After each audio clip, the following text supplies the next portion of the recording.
കലിപ്പന്റെ കുറുമ്പി പെണ്ണ് പാർട്ട് 5. രചന ലച്ചുട്ടി ലച്ചു. അവതരണം ഷാഹുൽ മലയിൽ. എഡിറ്റിംഗ് ഷെരീജ് പൂനൂർ. ഒരിക്കൽ ഈ കയ്യിൽ നിന്ന് നടന്നു വീണ തരികളെ അതേ അളവിൽ അതേ രീതിയിൽ കൂട്ടിച്ചേർത്ത് വെക്കുകയെന്ന് ചിന്തിക്കാവുന്നതിലപ്പുറമാണ്. അതുപോലെയാണ് ബന്ധങ്ങളും. ഒരിക്കൽ കൈവിട്ടു പോയാൽ അതിലുള്ള വിശ്വാസം നഷ്ടപ്പെട്ട പിന്നെ ഒരു കൂടിച്ചേരൽ പല പോരായ്മകളും നിറഞ്ഞതായിരിക്കും. മറ്റൊരു പിടി പുതുതായി വാരിയെടുക്കുന്നതായിരിക്കും. അതിലും നല്ല മറ്റൊരു ബന്ധം ഊട്ടിയുറപ്പിക്കുന്ന പോലെ. അതുകൊണ്ട് സ്വാധീനത്തെ ഞാൻ പുതിയൊരു ജീവിതം തുടങ്ങണം അല്ലേ? പഴയതെല്ലാം മറന്ന് സിദ്ധാർത്ഥിക്ക് ഇതപ്പോടെ പറഞ്ഞു നിർത്തി. അതെ, ഉറച്ച ശബ്ദത്തോടെ ചാരലത തുടർന്നു. നിങ്ങളോടുള്ള പ്രണയം എനിക്ക് വെറുപ്പിലേക്ക് പരിണമിച്ചിരിക്കുന്നു. പക്ഷേ ഒരു കാര്യത്തിൽ നിങ്ങളോട് എനിക്ക് നന്ദിയുണ്ട്. സ്വന്തം മനസാക്ഷിയല്ലാതെ വേറൊന്നിനെയും വിശ്വസിക്കരുത് നിങ്ങൾ എന്നെ പഠിപ്പിച്ചു. നിങ്ങളോടുള്ള വെറുപ്പിനെയും കണികളാക്കി ചുരുക്കി ഞാൻ ഇല്ലാതാക്കാൻ ശ്രമിക്കുന്നുണ്ട് എൻ്റെ സ്വാധീനയ്ക്ക് വേണ്ടി. ഒരിക്കലും പ്രായശ്ചിത്തായി കണ്ട് എൻ്റെ ചേച്ചിയെ സ്വീകരിക്കരുത്.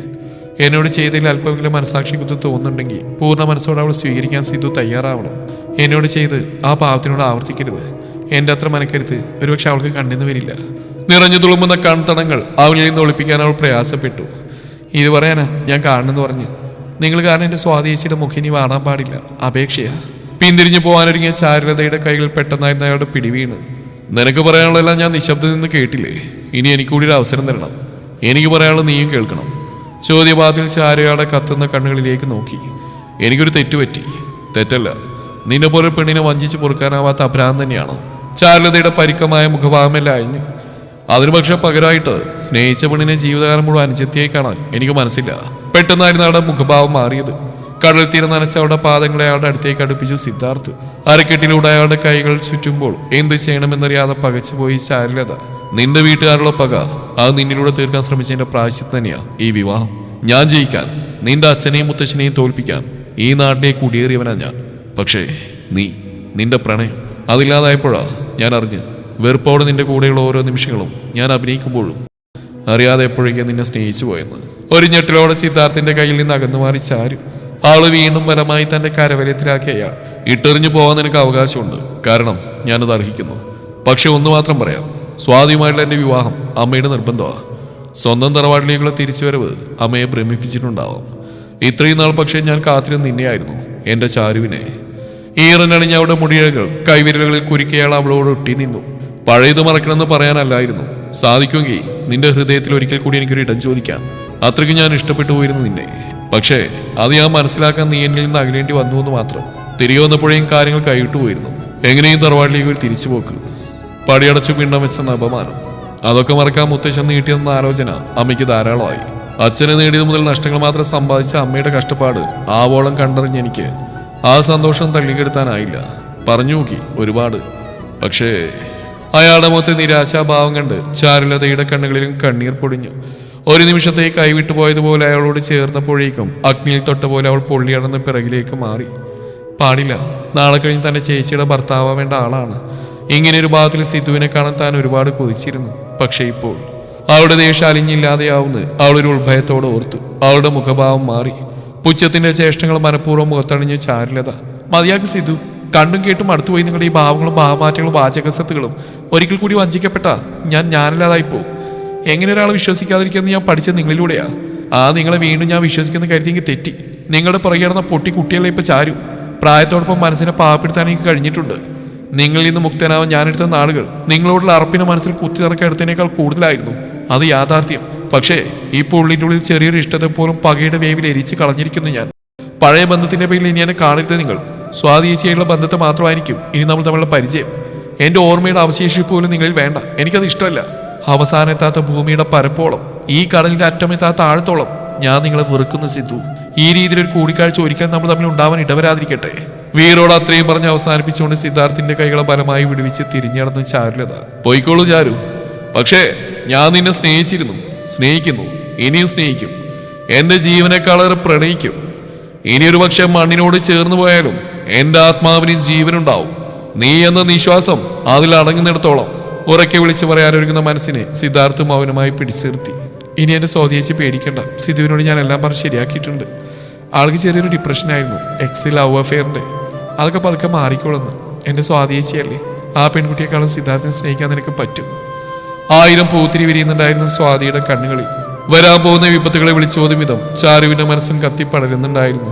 രാവിലെ എണീക്കുമ്പോഴേക്കും അതിഥികളെ വരവും പോക്കൊക്കെ തുടങ്ങിക്കഴിഞ്ഞിരുന്നു. തലയിൽ നീട്ടിയ സമ്മാനപ്പൊതികൾക്ക് നടുവിലായിരുന്നു സ്വാതിയും ശാരലതയും. കണ്ണുമിഴിച്ച് നോക്കിയപ്പോൾ മുറിയിൽ സ്വാതിയില്ല. ചിലപ്പോൾ ഒരുക്കാനെ അമ്മ വിളിച്ചുകൊണ്ട് പോയിട്ടുണ്ടാവും. സമയം 6-നോടടുത്തു. 8 മണിക്കാണ് പെണ്ണിറങ്ങുന്നത്. താമസിച്ചല്ലോ. ശാരലത വേഗം മുടിമേലെ ഒതുക്കി കെട്ടി എഴുന്നേറ്റു. ദേണ്ടമൊന്നും വീട്ടിലല്ല, ഓഡിറ്റോറിയത്തിൽ തന്നെ എല്ലാം ഒരുക്കിയിട്ടുണ്ട്. അതുകൊണ്ടൊരു ബഹളവുമില്ല. ഇന്നലത്തെ അതിഥി സൽക്കാരം ഓഡിറ്റോറിയൽ തന്നെ ആയിരുന്നല്ലോ. മോളിടണോ? സ്വാതി എവിടെ? അവളെ കൂടി വിളിച്ചുകൊണ്ട് വാ. ശീവേലി തുടങ്ങുന്നതിന് മുമ്പ് അമ്പലത്തിൽ കയറി തൊഴണം. ബ്യൂട്ടീഷ്യൻ ഓഡിറ്റോറിയത്തിലേക്ക് വരാൻ നിന്റെ അച്ഛനെ ഏർപ്പാടാക്കിയിട്ടുണ്ട്. അതുകൊണ്ട് 8-ന് മുന്നേ ഇവിടുന്ന് ഇറങ്ങണം. പെട്ടെന്നാവട്ടെ. അടുക്കി വെച്ചിരിക്കുന്ന മുല്ലപ്പൂക്കൾ പ്ലാസ്റ്റിക് ഉള്ളിലാക്കുന്നതിനിടക്കാണ് അമ്മ അവളോടായി പറഞ്ഞ്. സ്വാതീച്ചേന് മുറിയില്ലല്ലോ അമ്മേ. ഞാൻ കരുതി ഇവിടേക്ക് വന്നിരിക്കുന്നത്. മുറിയിലില്ലേ? നിന്റെ കൂടെ ഇന്നലെ അവൾ കിടന്ന് ഓർക്കച്ചടവിൽ പൊട്ടത്തിനെ വിളിച്ചു പറയാൻ പോയി നോക്കി ചാരും. അമ്മയുടെ വാക്കുകളിൽ ചെറിയ പരിഭ്രമം നേളിച്ചിരുന്നു. സത്യം അവിടെ ഇല്ല. ഞാൻ ഒന്നുകൂടി നോക്കാം. ധൃതിയിൽ മുറിക്കുള്ളിലേക്ക് നടക്കുമ്പോഴേക്കും അവിടെ ശൂന്യമായിരുന്നു. എന്തിനാ അവളിങ്ങനെ ചെയ്ത്? എത്ര വട്ടം ചോദിച്ചാൽ ഞാൻ അവളോട് ഈ വിവാഹത്തിന് മനസ്സുണ്ടായിട്ട് തന്നെയാണോ സമ്മതിച്ചെന്ന്? അപ്പോഴെല്ലാം ഒന്നും മിണ്ടാതെ നിന്നിട്ട് അമ്മ തറയിൽ കൈവച്ച് കരയുന്നുണ്ട്. തുടരെയുള്ള ഫോൺ വിളിയിൽ നിന്ന് ഒഴിവാക്കാൻ പാടുവിടുന്ന അച്ഛനെ കണ്ടപ്പോഴായിരുന്നു ചാരുലതക്ക് കൂടുതൽ വിഷമം. മുത്തശ്ശി ഒന്നും മിണ്ടാതെ ദൂരേക്ക് നോക്കിയിരിക്കുന്നുണ്ട്. പുറത്താരി ഇതുവരെയും കാര്യങ്ങൾ അറിഞ്ഞിട്ടില്ല. മുത്തശ്ശൻ എവിടെയാ? ചാരുലത കോണിപ്പടി കടന്ന് മുകളിലേക്ക് നോക്കി. ദിവാൻ കോട്ടിൽ ചാരി കിടക്കുകയാണ്. നാണക്കേടും കോപമുഖത്ത് വരച്ചു കാട്ടിയിരിക്കുന്നു. നരച്ച രോമങ്ങളിൽ നെറ്റി വീഴുന്ന വിയർപ്പ് തുള്ളികൾ നെറ്റിയിലെ ചുളിവിനെ ഒന്നുകൂടി വികൃതമാക്കുന്നുണ്ട്. ചാരുലത പതിയെ അദ്ദേഹത്തിന്റെ അടുത്തേക്ക് പോയിരുന്നു. മുത്തശ്ശ. അയാൾ കണ്ണുകൾ മെല്ലെ അടച്ചിരുന്നു. എനിക്കറിയില്ല മുത്തശ്ശ, എന്തിനാ സ്വാദേശി ഇങ്ങനെ ചെയ്തെന്ന്. എന്നുണ്ടെങ്കിൽ എന്നോട് പറയുന്നതായിരുന്നു. ഇത് പക്ഷേ വാക്കുകളിലും പെരുമാറ്റത്തിലൊക്കെ വിവാഹത്തിനോട് ഒരു അനിഷ്ടമുള്ളതായിട്ട് എനിക്ക് തോന്നിയിട്ടില്ല. പറയാതെ വീട് വിട്ടു പോകാൻ മാത്രം അവർ തമ്മിൽ എന്ത് പ്രശ്നമായിരുന്നു? നമ്മളോട് പറയാൻ പറ്റാത്തത്ര എന്ത് നിവൃത്തികേടായിരുന്നു. ചാരുലതയ്ക്ക് അരച്ചിൽ വരുന്നുണ്ടായിരുന്നു. അദ്ദേഹം അപ്പോഴും മൗനം പാലിച്ചു. ഏടത്തി വിളിച്ചിരുന്നു. അവരൊക്കെ അമ്പലത്തിൽ എത്തിയാച്ച. അമ്മ കരഞ്ഞു വിളിച്ചുകൊണ്ട് വന്ന് പറയുന്നുണ്ടായിരുന്നു. എല്ലാവരും അനക്കമറ്റ പോലെ ഓരോ ഇടങ്ങളിൽ നിശബ്ദരായിരുന്നു. തന്റെ ഭാഗത്ത് നിന്നാൽ പോലും അവരൊന്ന് പ്രതീക്ഷിച്ചെന്ന് വന്നേനെ. തള്ളിയൊള്ളിത്തരങ്ങൾക്ക് താനായിരുന്നു എപ്പോഴും മുമ്പിൽ.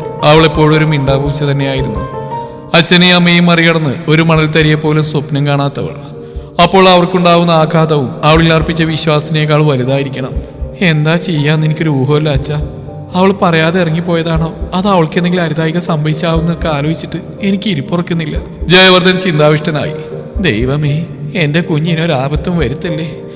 ഒരു താലം നെയ്വിളക്ക് നേർന്നേക്കാമേ.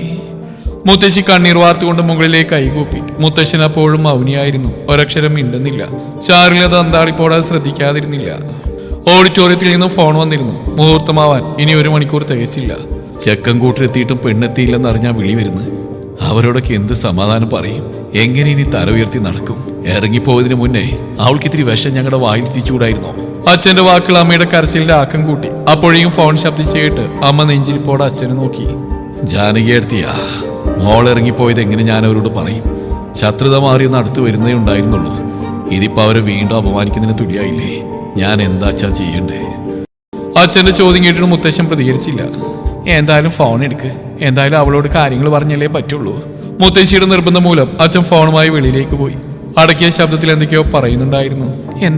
എന്താ പറഞ്ഞേ? അമ്മയുടെ ചോദ്യത്തിന് മറുപടി നൽകാതെ അച്ഛൻ എല്ലാവരുടെയും പറഞ്ഞു. സിദ്ധാർത്ഥനായിരുന്നു വിളിച്ചത്. പതിഞ്ഞ ശബ്ദമെങ്കിലും ആ പേര് വീണ് ശാരലതയുടെ ചെവിയിലടിച്ചു. നീ എല്ലാം പറഞ്ഞോ ജയ അവനോട്? മുത്തശ്ശി വീണ് കരച്ചിലെ വക്കോളം എത്തി. പറയാ പിന്നെ. ഏതായാലും നമ്മളോട് അവിടെ ചെല്ലാൻ പറഞ്ഞവൻ. അതെന്തിനായി? നീ അവിടെ കൂടിയിരിക്കുന്നവരുടെ മുമ്പിൽ കൂടി മാനം കെടുത്താനോ? എന്തിനാന്ന് എനിക്കും അറിയില്ല. ഞാൻ ചോദിച്ചുമില്ല. ഈ ഒരവസ്ഥയിൽ അവൻ എന്ത് പറഞ്ഞാലും അക്ഷരം പ്രതി അനുസരിക്കേ നിവൃത്തിയുള്ളൂ. നമ്മളെക്കാൾ ഇപ്പൊ അവനാണമ്മേ അപമാനപ്പെട്ടിരിക്കുന്നത്.